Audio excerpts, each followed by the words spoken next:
pretty much just any of them, whichever one's in season. Right. And Chris, as you know, is our Tuesday host. He's joining us here on Thursdays as well. Very much appreciate it. Sierra. Hi, I'm Sierra. I'm a junior, and I am usually a Wisconsin fan, minus the White Sox. And then my favorite sport at the moment is definitely hockey, and I'm a New Jersey Devils fan. Ooh, the Devils. I'm not as big on, I don't follow hockey as much, but correct me if I'm wrong, but have they had some success recently? They've been pretty in the playoffs? Yes, right now they're ranked third, so they're doing very well this season. Oh, that's awesome. Congrats on being a Devils fan then. Thank you. All right, and then last but certainly not least, Alex. Yeah, as you said, I'm Alex. I'm a sophomore. It's my first semester here at Whitewater, but major football fan, I guess casual baseball, like the Brewers, and as the hat suggests, big Chargers guy. So.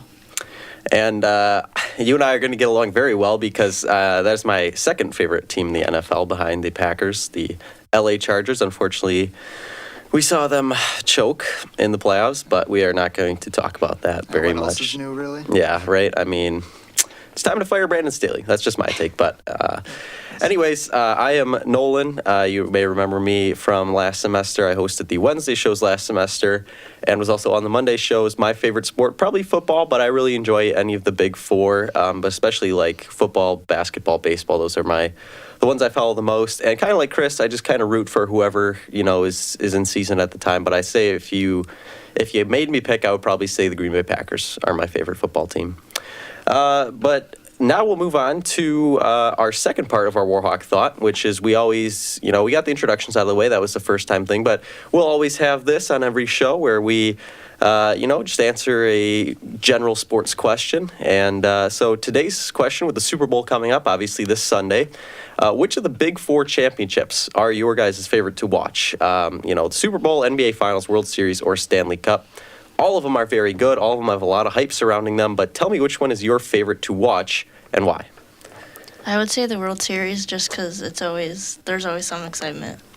Yeah, the World Series. I mean, how could you not love baseball? National pastime, World Series. I mean, high stakes. And now that the Yankees aren't winning it every year, are you a Cubs fan too? So in 2016, that was really exciting to watch. Yeah, I can imagine after that long drought to finally see him pull it through. I mean, as a Brewers fan, we're still waiting for our first, so it's tough sledding. But Chris? Yeah, that's what I was about to say, actually. I'm going to go with the World Series here, mainly because it's uncharted territory for us Brewers fans here in Wisconsin. Unless you were born before 1982, you have not been able to witness it. We came one game away just a few years ago in 2018. It was that was a lot of fun that year just to watch the run, and I think playoff baseball is honestly kind of unmatched. I mean, I like basketball too, don't get me wrong. Watching the Bucks win the finals was awesome. Special. Yeah. With the Deer District and stuff too, the support we had was absolutely incredible. Yeah. All right, so that is 2 for the World Series, Sierra. I'm going to have to break the trend we've got going. For me, it's definitely the Super Bowl and or the Stanley Cup, just because those are my 2 favorite sports to watch. And especially with the Super Bowl, there's just so much nostalgic around it for me. Growing up, that was the big sport in my house, so those are my top 2. For sure. Great picks there. Alex? I feel like the plain and simple answer is really the Super Bowl. It's winner take all. It all comes down to one game. It's not, prolonged over everything. It's like a Game 7, and all of the games before it wrapped into one. It's got the commercials. Even non-football fans can enjoy that. It's got the halftime show. It is the most watched nationally televised thing there is. So I really don't know what else you can say. I would have to agree with that. My favorite would definitely be the Super Bowl, simply because it is a one night and it's it. It's decided, and it's such a huge event. You got hundreds of millions of people watching every year, so it's, I don't know. And football being my favorite, that was the first real sport I watched was football. And when I started getting into sports, we watched the Packers, and that was 2010. So coincidentally, they ended up winning the Super Bowl that year. So that was, I think, really helped grow my love for football and the Packers and really sports in general. So I'd have to go with the Super Bowl. But NBA Finals, being at the Deer District, I will say, when you're there at Game 6, 65,000 people outside the stadium was just absolutely crazy experience. And fingers crossed they're going to get back there this year, but we will certainly see they got a lot of competition in the East. Correct me if I'm wrong, but I think the Packers have something similar to that now. They have a Titletown district, is what it's called. I don't really know too much about it because I haven't been up there a ton, but they have something with like businesses. I think they have like a sledding hill there even too. And Yeah. I know Jason Derulo went there for a concert over the summer. I think you might be right about that. I know that they were doing a lot of work last time I went up there in Green Bay. Yeah, so I mean, if you're a team and you have the space, like why wouldn't you? I mean, you saw how successful it was with like the Bucks and even the Raptors before that. Like fans will just come out and just be by the stadium to get like that atmosphere without having to pay the hundreds of thousands of dollars for like championship tickets. So, why not? But anyways, so that was our Big Four championship favorites. I will say too, just before we move on, if it weren't Big Four, I would probably say March Madness. People who have been on the show with me before know how much I love March Madness, and we'll also talk about that a little bit later. But that whole tournament is just fantastic to watch. One of the best times of the year. Those first 4 days, that first weekend, is I think 4 of my favorite days of the year. I would also like to throw in just like the World Cup final this year. That was absolutely intense too. Just like I got into soccer a little more just because of that. Yeah, for sure. And I mean, you got the whole world watching, and that is where you really decide like a world champion. Like every time you win the Super Bowl or the NBA Finals, are like world champions, and it's like, well, the champions of everybody in North America, pretty much. So. But anyways, yeah, we'll move on now to our first topic of the day, and it is more deadline chaos. So if you caught a couple shows back, Chris did a show about the NBA trade deadline, talking about like Kyrie Irving getting traded to the Mavs. But boy, oh boy, did we have a lot of trades yesterday night and rolling into today. There's a lot to talk about.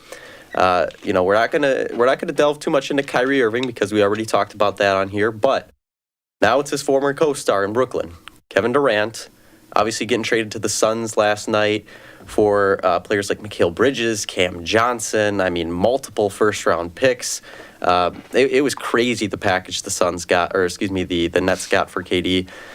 But this is a blockbuster trade if there ever was one. Like, this will shake up the NBA landscape. So we'll start with this one, Kevin Durant to the Suns. There are a lot of other trades to talk about, but this is obviously the biggest one that happened, and I think the biggest one that's happened in years. And whoever can start first, what impact will this have on the Suns? What impact will this have on the Nets and just the NBA as a whole? I guess I'll start. First of all, bubble goat TJ Warren was also thrown in there, who scored 50 points 2 times in a row at the start of the bubble. But anyway, I think this puts the Suns in a perfect position to contend. I mean, they have a big 4, and their starting lineup is just really solid now. They don't really I know depth is an issue there, but it's hard to beat KD when he has a super team around him. I mean, and the Warriors, not so much for the Nets, but anyways. He was a toenail away from perhaps another Isn't it crazy? Like 1 inch of his shoe changed the outcome of the NBA forever. Because if the Nets win that series, I think that the Nets win the championship that year. And, who knows what we're talking about now. But Elizabeth, Sierra, Alex, anybody else got an opinion here on KD? I mean, I suppose it really is, the big names for the big games, and that's what leads to big deals like this. I mean, for the Suns, it really just, propels them into into contender territory. But then for the Nets, I really don't know. I feel like this is going to be more of a future thing than it really is a present thing. I mean, sure, there's some names that they acquired, but I mean, it's more about the prospect and the possibility that the first rounders are going to hold later on down the line. Yeah, I definitely have to agree with that, especially with all the first-round picks. They're rebuilding what they have, and it's definitely more towards the future for them. Yeah, I'll 100% concur with that. I think that the Nets they realize that their championship window's up now that they had to trade Kyrie Irving. And really holding on to Kevin Durant was just not a feasible option, which is why I think that they turned down the Suns' offer to get Kyrie Irving, actually, because the Suns had offered Chris Paul, Jay Crowder, multiple picks for Kyrie Irving, and they decided to go with the Mavericks offer. But now obviously I think that they personally fleeced the Suns a little bit. Kevin Durant is going to put him in a territory, and I was talking about this with my roommates last night. Kevin Durant is going to put him in a territory where it extends their championship window, because I think that their championship window is just about closed, or maybe even it was closed. You got an aging Chris Paul, you got Devin Booker, who's, he's still pretty good, but you got a center who DeAndre Ayton did not even want to be on the team, like earlier this year. I mean, I don't think that they were going to get out of the West.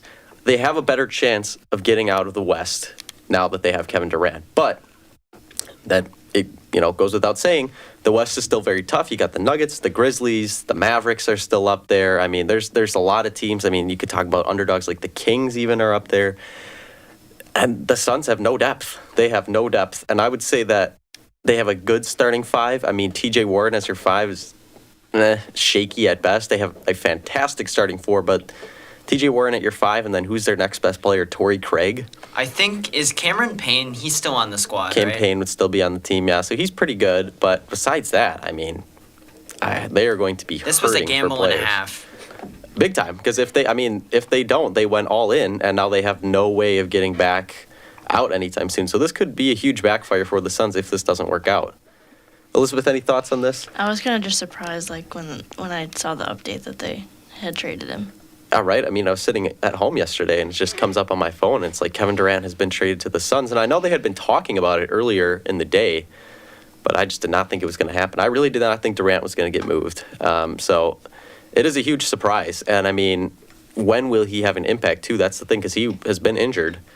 So, when he has an impact might be just as big of a deal. I thought it was funny. I saw a tweet by Kyle Kuzma last night. He was like, imagine finding out you got traded at 1:30 in the morning, because that's what time it was for KD last night when he found that out. Yeah, I mean, it's just crazy how, like, these NBA GMs are just working day and night, like, to move these players, and I don't know. So we've talked a lot about, like, the Suns' impact, and we talked a little bit about the Nets. They get some future players. They, get a lot out of this package. But who do you think ultimately won this trade? I mean, because there's pros and cons for both sides. The Suns are, going all in. They're pushing all their chips in, trying to go for a championship here with this roster. The Nets are obviously moving on and trying to get as much as they can. So at the end of the day, got to pick one. Who do you think won this trade? I feel like that kind of comes down to like what you define as winning, because I mean, as you said with the Suns, sure, they've got all that star power, but they also lack the depth, and I feel like that's what really determines the strength of a team, especially down the line in the playoffs. And then, like with the Nets, it's like, well, don't really have anything for now, but what could be is not a guarantee either. So it's just really like, I know that doesn't answer the question, but I feel like, just defining the question also helps in this scenario. I would say it kind of depends on what are your thoughts. I guess a better question would be, you could still say who won the trade, but like, do you think the Suns are going to get a championship out of Kevin Durant coming here? I'm going to say no, just because I feel like the NBA is pretty open up. And I mean, although it's very enticing to say yes, I just, gut feeling would say no. All right, Sierra. I want to say yes, just because he is such a good player. But like you said, like the game's changing. Like you never know what's going to happen. So, Chris? I actually think the Nets won this one because I think they did what they needed to do, and I really think the Suns are taking a true gamble here. Kevin Durant is still a blue-chip talent, however, we don't really know, like, he's still injured, he's not going to play for a little bit, and then they'll have the gelling period with him, Booker, Paul, and Ayton. We don't really know how that's going to go. I can't see the Suns coming out of the West this year. I think there's just too many teams that are, quite frankly, better than them. Elizabeth? I'm not really sure. Yeah, I mean... I feel like it could be good or bad, like, Yeah. depending on, like, who they're getting or, like, their ages and stuff. For sure. And I mean, I would also... Last night I was kind of thinking the Suns won it, but the more I think about it today, I think that the Nets won this trade. You get very good young players in Mikal Bridges, Cam Johnson, and then you got 4 unprotected first-round picks out of that. I mean, that is crazy. You got 4 unprotected first-round picks, and you also get a pick swap, and then they flipped Jay Crowder today to the Bucks. I mean, the deal was the Bucks sent 5 second-round picks, but I don't think the Nets got all of those. I think the Pacers also got some of them, if I'm not mistaken, because then they also sent like Serge Ibaka over to the Pacers, and they traded Nora, and they traded Grant Hill. So But I mean, still, you got a lot. If you're the Brooklyn Nets, you got a ton for Kevin Durant and T.J. Warren, who you are not going to win a championship with. You are not going to win a championship with Kevin Durant. Just him on the team. I don't think your team is good enough. So it would not surprise me, to see the Nets continue this next offseason to start moving more players and just really start rebuilding for the future. But it'll be really interesting to see. I mean, I personally do not think the Suns are getting out of the West. At least not this year. I think the Nuggets, Grizzlies, and maybe even the Warriors all have a better chance than them. The Warriors, really? You think the Warriors are going to come on a hot streak as of late? I think the trade we're going to talk about a little later might help them out a bit. Yeah, I mean, it is a... you can never count the Warriors out. You really can't. It's hard to with Steph, Clay, Draymond, Wiggins, just with all the talent they have on their roster. For sure. I personally think that the Nuggets are just going to be too. I think that the Mavericks also will have some competition. I'm not 100% sold on the Grizzlies this year. I could also see the Clips maybe coming out of there. I would love if the Kings came out of there, but I don't think that's going to happen. But there's too much competition, I think, and they don't have enough depth to compete. So, anyways, that was the big trade of the day. But now let's move on to some of the smaller ones, and we'll go into somebody we talked about in that last trade, Jay Crowder, going to the Bucks. 5 second-round picks the Bucks sent for Jay Crowder. What are your thoughts on this? I know we have a couple Bucks fans in here. Any thoughts on Jay Crowder coming to join Milwaukee? Do you think this is going to have a positive impact? Do you think the Bucks overpaid? First, off-the-cuff thoughts. Whoever wants to go first. I mean, they're surely not going to be worse off because of the trade. I mean, that's a good player to add to an already good team. I mean, they're still fighting for that top spot in the East, so, who knows what that could do long-term playoff run. But, I mean, I feel like, just giving up picks, it depends on, the perspective of a team. And in this case, I feel like giving up picks isn't the worst thing in the world, especially when you actually have a good, solid chance. Yeah, for sure. And I think, it's 5 second-round picks, so at the end of the day, it's not that bad because they're all going to be very low picks probably. But, it's still a lot of picks. So, Sierra? I think it's a good trade just to bring him back to Wisconsin, back to play here. I think it's going to be good, energy-wise, and he's, like you said, a good player. So, Chris? I thought that I think I saw this very much as the PJ Tucker trade, and I also saw something on Twitter today that kind of showed that. It was like the Spider-Man meme where they're pointing at each other, and it's Jay Crowder and PJ Tucker. So I just really thought it was a bit of a reach. I think pick-wise, we got rid of a lot, and we got rid of some players that frankly I think we needed to get rid of. George Hill really wasn't doing too much for the Bucks.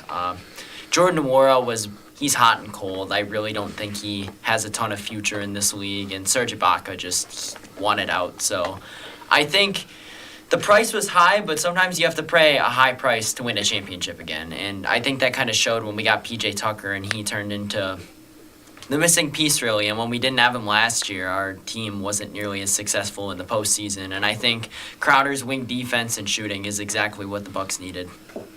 Elizabeth? I think it'll be good for the Bucks, but even though they got rid of their 5 second-round picks, but you just gotta try and see what'll happen.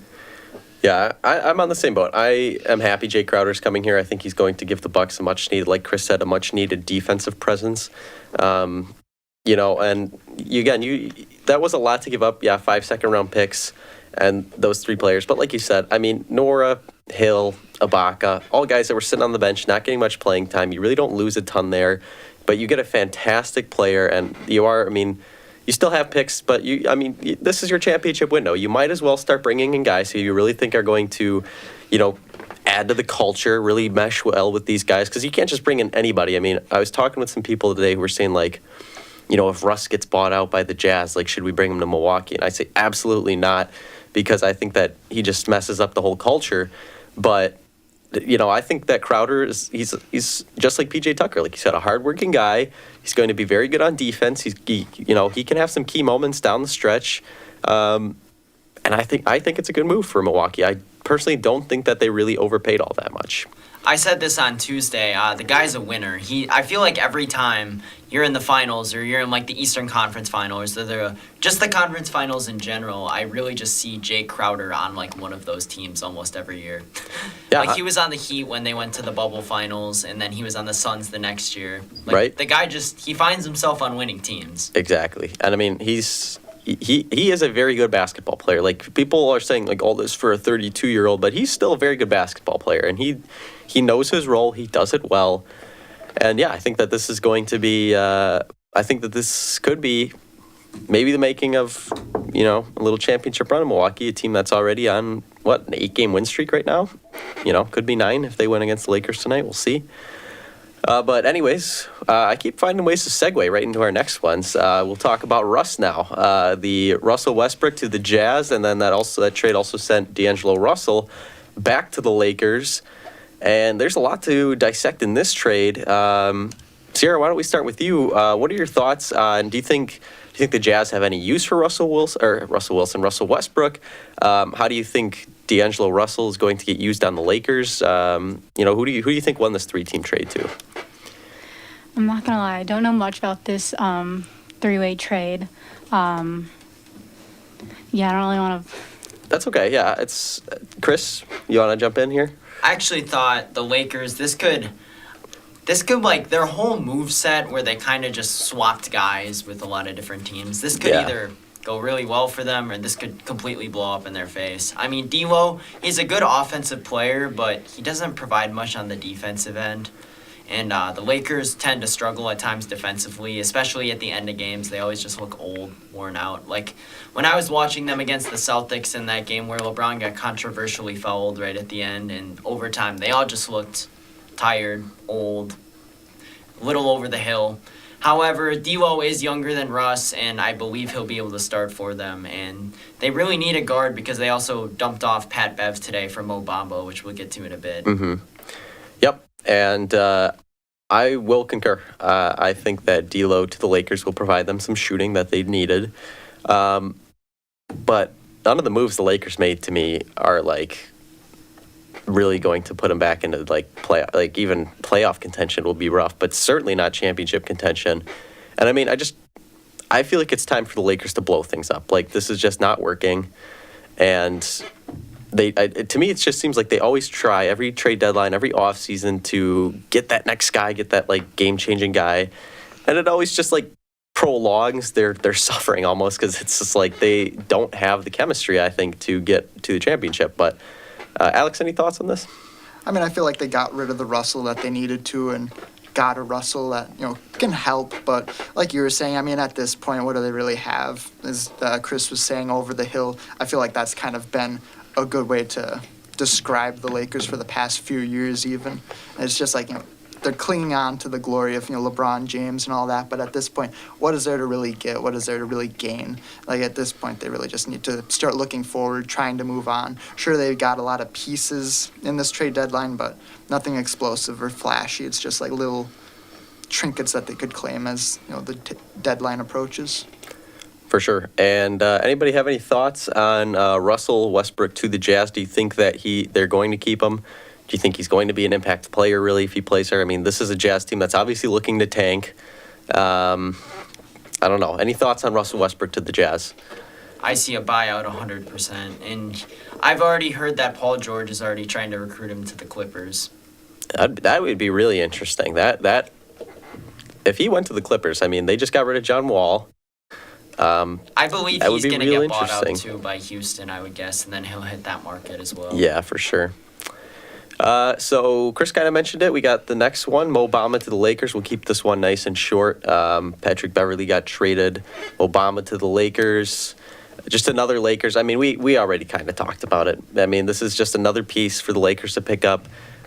Not super influential, as far as like he's not going to drastically change the landscape of this team.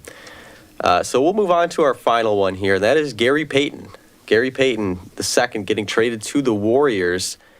And Chris, I mean, I know you had some thoughts on this already. So what are your thoughts on Gary Payton? I think the Warriors have really struggled on defense this year so far, and that's been kind of their weak spot. seems like at times that Steph almost has to score 50 for them to win. Just, I think mainly because of their defense and having a really solid defender back on their roster again that they had last year, and he was a piece during their run. I just think this is exactly what they needed. Interesting. Anybody else? Any thoughts on?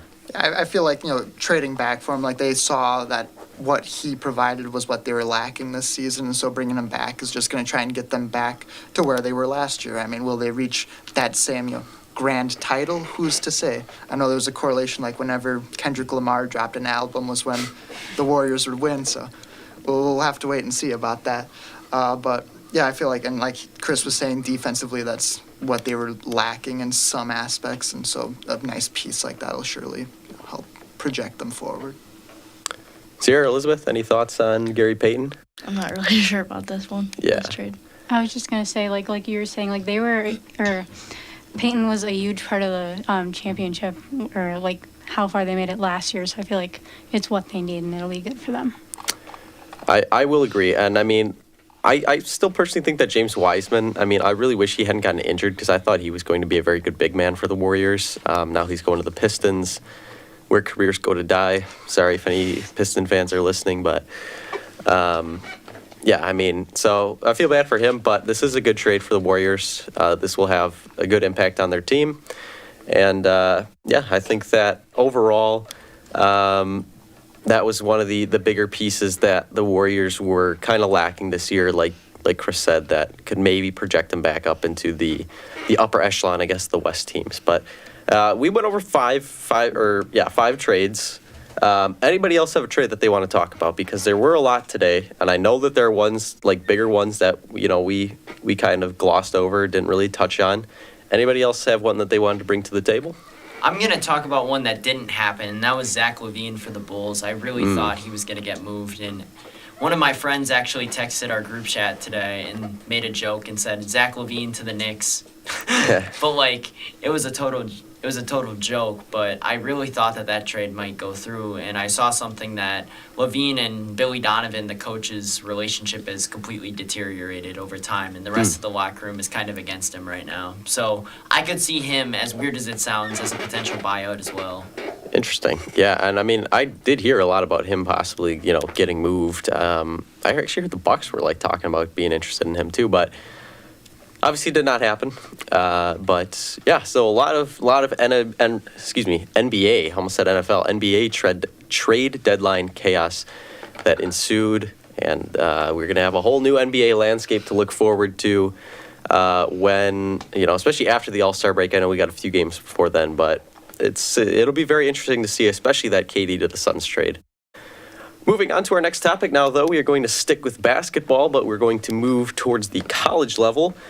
And our next topic, madness upon us with the NCAA tournament coming up. It's a month away. Can you believe it? I mean, Selection Sunday is about a month and 3 days away, actually.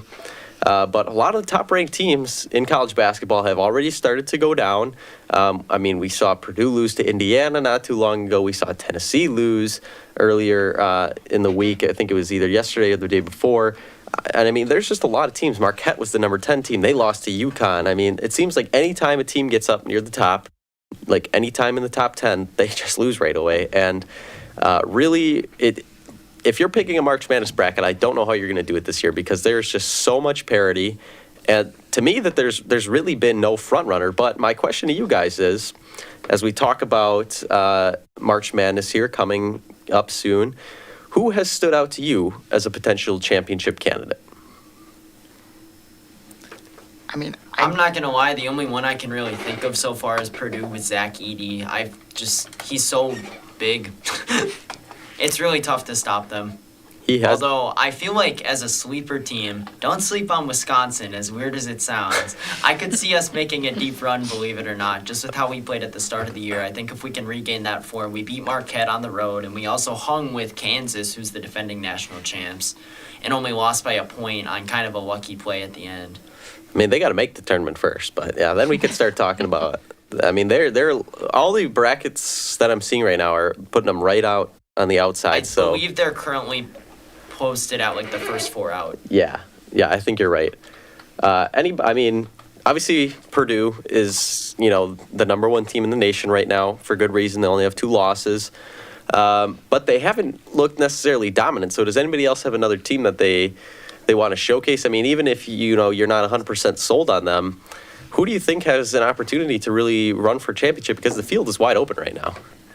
I'll throw out Arizona. I mean, right now they're ranked 4. They haven't gotten a lot of national coverage, and perhaps that can work to their advantage. I know Houston's pretty high up there. I feel like it's not going to be one of the big teams because of the, fact that there's so much parity and openness. I mean, you look at the top 10, there's no Duke, North Carolina, Villanova, Gonzaga. Like, the names that you'd usually expect to see up there are just nowhere to be found. I mean, some don't even rank in the 25. So I feel like going off the beaten path is probably the best bet. Avoid chalk. UCLA is another option. I know they have Jaime Jaquez. He's been doing pretty well for them this year. And then talking, sleeper, dark horse, whatever, how about a team that actually beat Kansas rather than just held a close game in Kansas State? I feel like they could be something exciting to watch out for. Interesting. Kansas State. Yeah, they're projected pretty high this year, like a 3 seed is what I'm seeing right now for them. But yeah, Sierra, Elizabeth, any teams that you guys want to shout out here as we approach March Madness a month away? Whenever I am doing a bracket or whatever, I don't really pay attention to the teams, but I do it based on the name. So probably Villanova.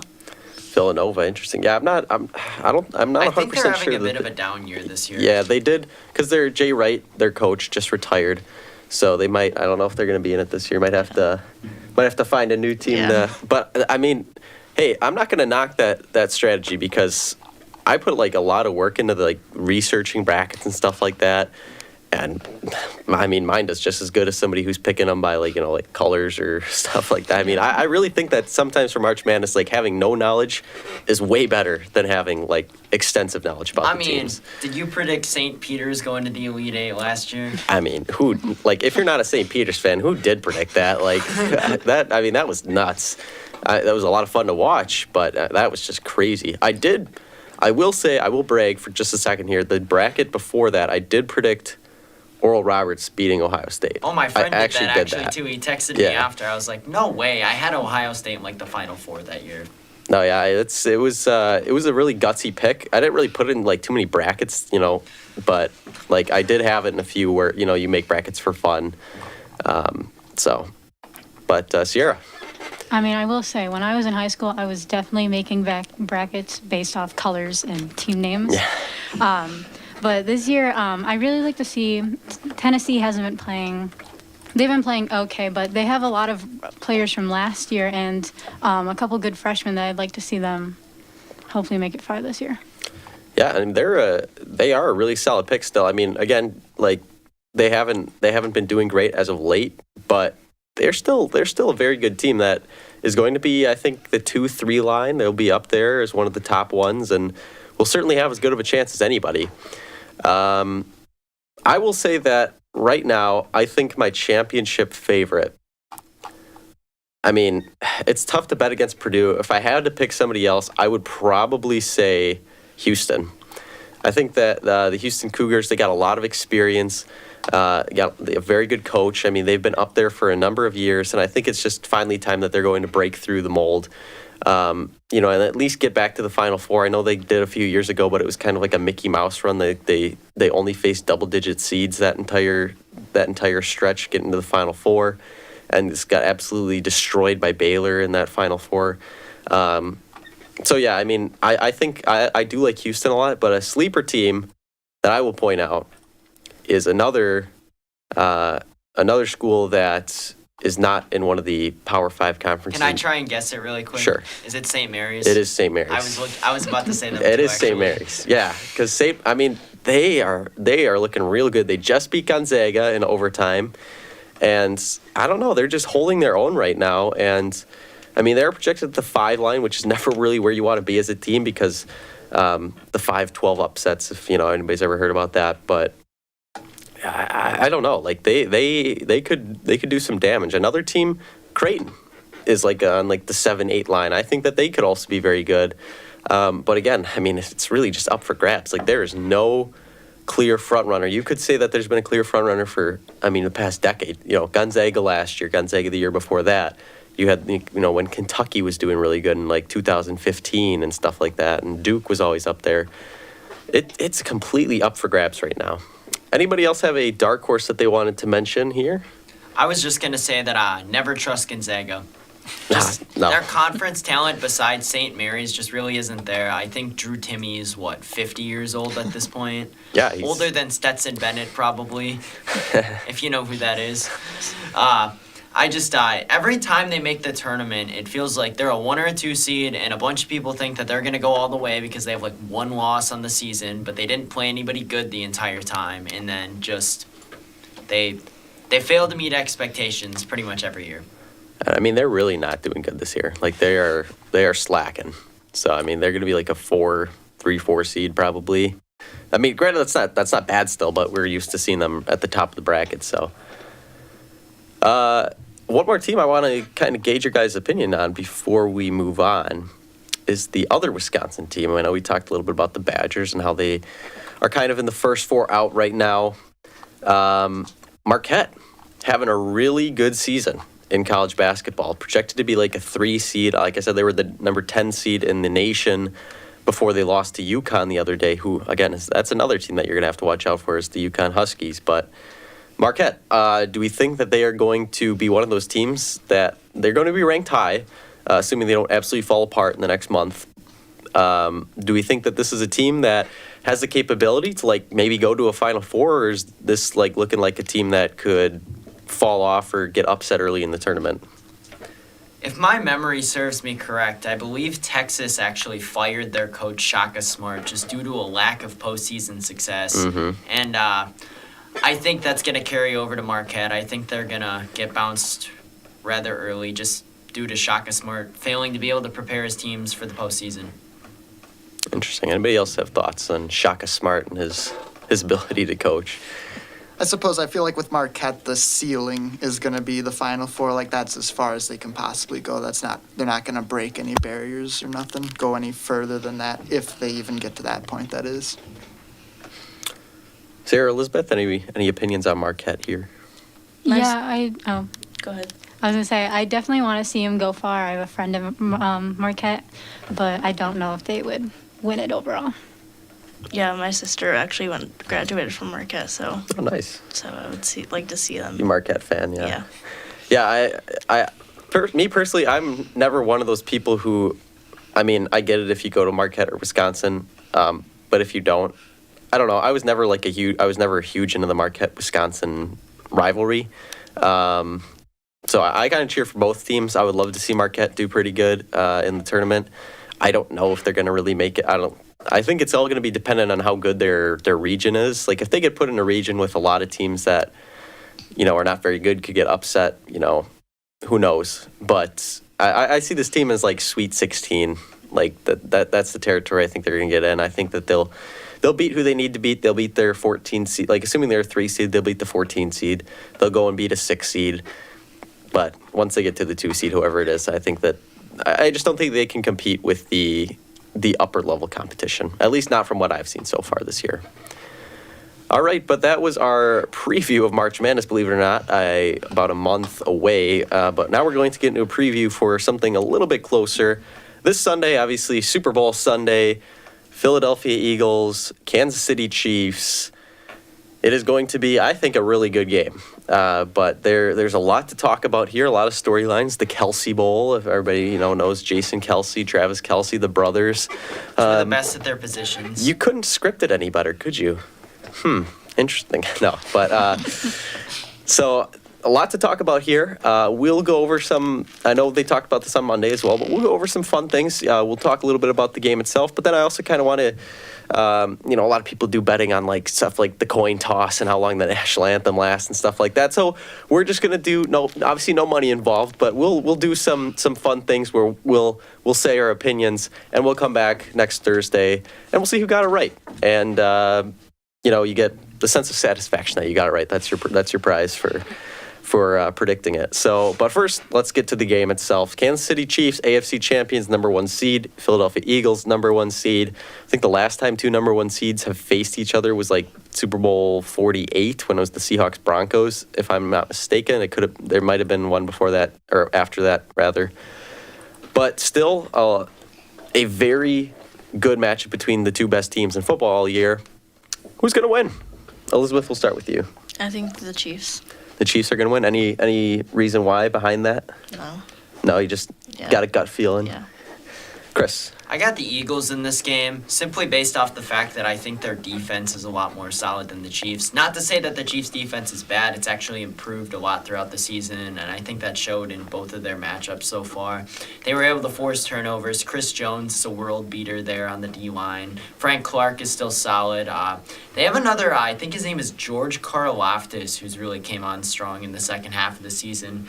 But I think the Eagles' offense, I talked about this on Tuesday, they really don't have a single weak spot at any position. I just think their wide receiving core is solid, their QB is good, or borderline MVP. Their running backs, all 3 of them are decently solid. Miles Sanders is probably around a top 10, top 15 back. Their D-line is elite. I believe every one of them had over 10 sacks. Their linebacking core is pretty good. And then their secondary has ball hawks everywhere that'll be waiting on Mahomes' passes for turnovers.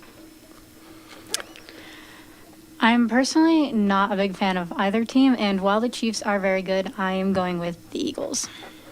Interesting. 2 Eagles, 1 Chiefs. Alex? Fly, Eagles, fly, baby. I mean, I've got the hat, so clearly I have a little bias in the matter. But I also feel like the narrative the whole year has been the Eagles are the most well-rounded team in the league. You look at the defense, the offense, even special teams doesn't really have any loose ends by any means. I mean, yeah, it's just the disparity. I feel like with Jalen Hurts not injured for those 2 weeks, could have been an MVP, but I feel like it'll be Mahomes instead, which bodes well for the Eagles pick because MVP has not won the Super Bowl since 1999 when Kurt Warner did it. And another fun little stat thing is that the Vikings have lost to the eventual Super Bowl winner at some point each season for the past 7 years. And sure enough, week 2, Monday night, the Eagles beat the Vikings. So I anticipate seeing an Eagles victory. I'm hoping to see an Eagles victory. Linebacking core, Kaiser White, former Charger, hoping for the best. So we have 3 Eagles, 1 Chiefs pick. Me personally, I'm going to be rooting for the Eagles because I do not want to see the Chiefs win again. I mean, I know they've only won 1, but I don't know. I'm sick of like the Mahomes narrative and how he's the next Tom Brady and he's the next, big, quarterback. But I do think we are going to see Patrick Mahomes get his 2nd Super Bowl in this one. I think Kansas City will pull it out. Trends be darned. I think that, I don't know. It just seems like it's setting up so well. And for Mahomes to have 2 losses in the Super Bowl, I mean, I don't know. Can you really paint a narrative of him being like the next Tom Brady after that? I don't know. I just think that this is Kansas City. They've been the best team all year. I think that the Eagles have been kind of up and down. And to me personally, what will be the difference in this game is who have the Eagles faced? Who has been their toughest opponent all year? I mean, go back through their schedule, and especially their playoff schedule, but just their regular schedule. They haven't played a super tough team all year. I mean, you could argue the Cowboys twice would be their best team, or the best team that they've played. I mean, I don't know. The Vikings were pretty tough maybe this the year. Vikings. Oh, I mean, everybody knew the Vikings were frauds. Everybody knew it, and it obviously showed against the Giants. But I don't know. I think that Kansas City, I think this is going to be a shootout. I know the Eagles defense gives a lot of people reason to believe in them, but I think it's just going to turn into a shootout between the 2 quarterbacks.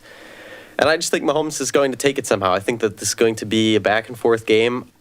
I personally think that the Eagles will be leading at some point, like late, and they'll find a way to make some sort of comeback. Maybe they're down by 10 or something like that, and it'll be a Chiefs victory. But again, I am cheering for the Eagles, so don't come after me, Eagles fans, because Jalen Hurts, A.J. Brown, fantasy owner this year. I want to see those boys win a Super Bowl. And again, just not a huge Chiefs fan, not a huge Mahomes fan. So But so we got 2 Chiefs, 3 Eagles. We'll see what happens. Super Bowl Sunday, obviously coming up, our last real NFL picks day on Thursday here. But let's talk about some of the storylines here before we get into some of the fun predictions. Who do you think is going to dominate this game? Like, who do you think will be Super Bowl MVP when it's all said and done? It's very easy to pick the quarterbacks, and you can pick the quarterbacks, but who do you think is going to be like a game changer in here? Like, maybe they're not Super Bowl MVP, but they really, make some game changing play. I mean, you talk about like a Malcolm Butler or a James White. I'm thinking just a couple Patriots off the top of my head, but those guys did not win Super Bowl MVP, yet they arguably had the biggest play or plays in the Super Bowl. So who do you think it's going to be? Who stands out to you? Or you can pick just a unit, like the Eagles defense or something like that. I mean, who stands out to you guys? We'll start over here with you, Alex.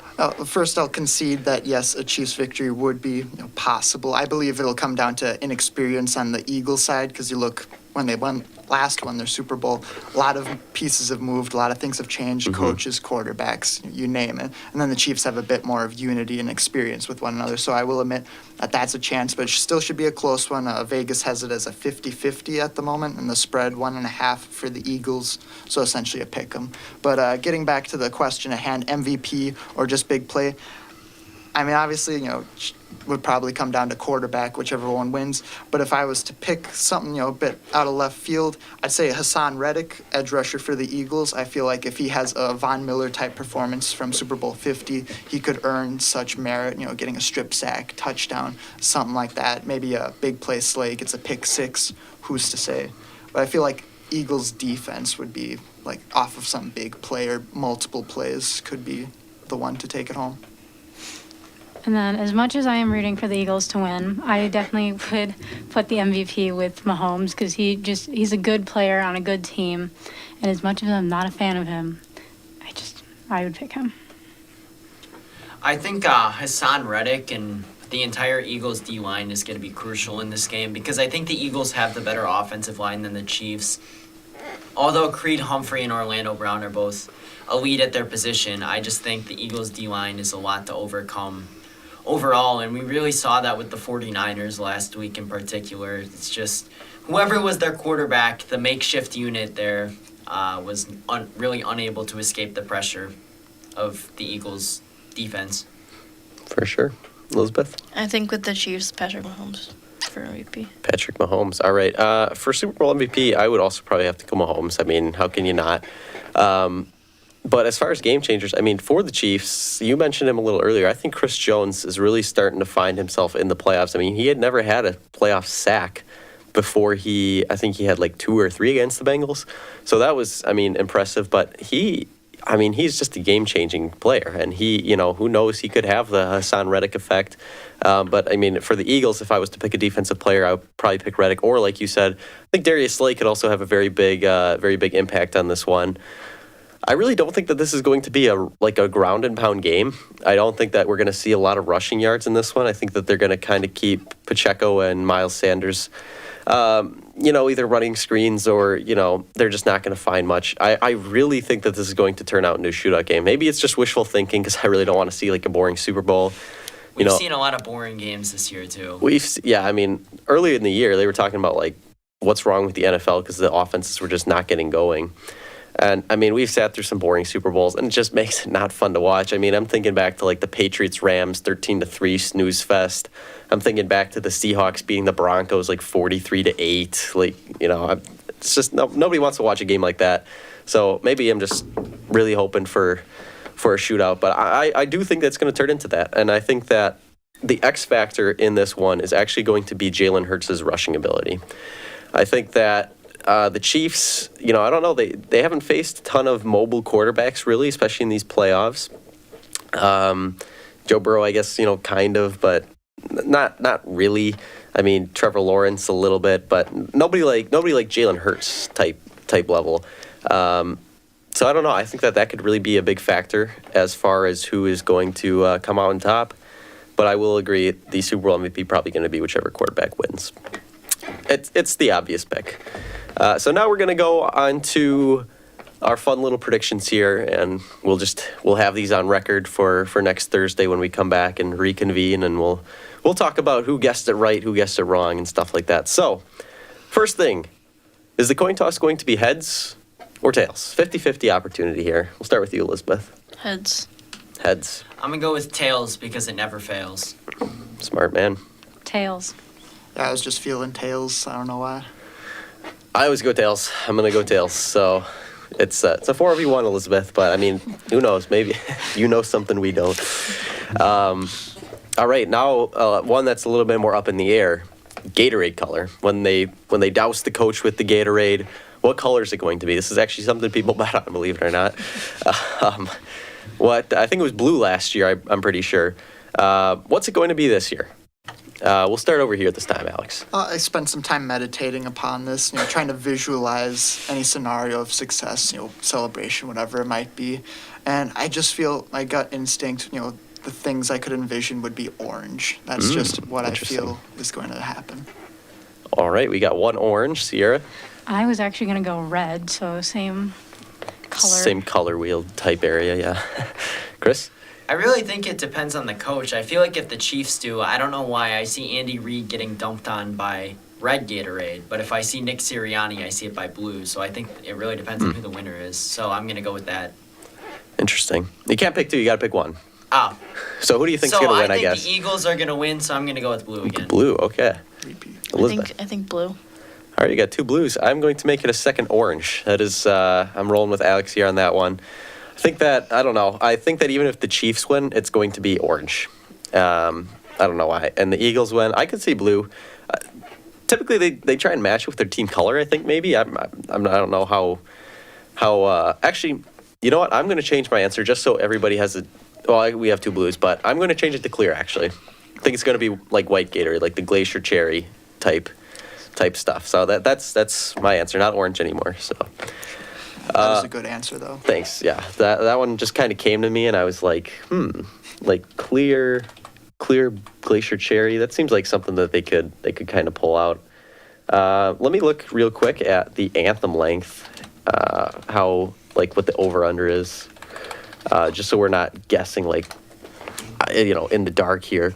I'm not even entirely sure who's doing the national anthem this season, but.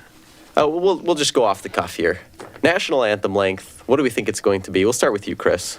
I'm going to go with a minute 33. I don't know why I'm thinking that. That's just kind of where my mind went. A minute 33, interesting. All right, most of these lines are actually about like 120, 125, 125 seconds. So, and you said how long? A minute 33. So 93 seconds. All right, so you're saying. As long as Fergie doesn't sing it. All right, Sierra. I'm feeling 142, so a minute 42 seconds. 142, interesting. Okay. Yeah, I'm thinking 137. I feel like the over is just the naturally safer bet. So 137, feeling good. All right, Elizabeth. I think 140. 140, interesting. I'm going to go with right on the cuff, but just over 128. I think it's a nice number. I think it's just going to be barely over. So, all right, we'll come back on Thursday. We'll reconvene, and we'll see who got it right, if anybody got it right. I mean, national anthem's going to be, who knows. But coin toss, obviously, somebody's got to get it right. Gatorade color. We'll see who wins, I guess. So it was a good show. I think we had a good first Thursday show here, really getting into the swing of things, and a lot to look forward to this weekend as far as sports goes. Obviously, Super Bowl Sunday, but there's more, before that. So we'll move into our final thoughts here. Have about 3 minutes or so. And Elizabeth, we can start with you. Any final thoughts for us today on this show? I'm excited to watch Super Bowl and see all the commercials because I feel like that's what some people that don't like sports always enjoy, the commercials. The commercials, yeah, I do hear that. That's like a favorite part of people. Do you have you cheated at all as far as looking at some of the commercials already? Do you know? No, you just see. I'm like you. I like to go in with a surprise, but I have seen.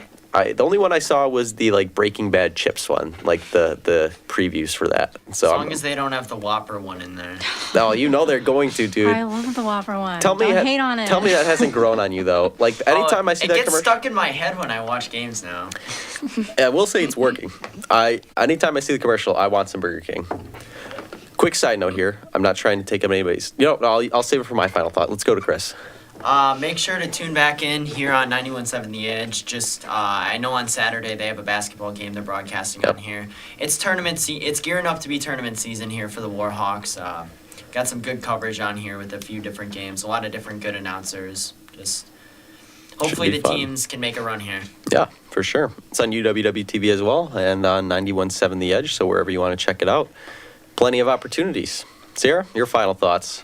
Well, I am looking forward to the Super Bowl. I am also definitely looking forward to tonight's game of the Vancouver Canucks versus the New York Islanders. This is their first game that they're playing against each other since the trade mid last week.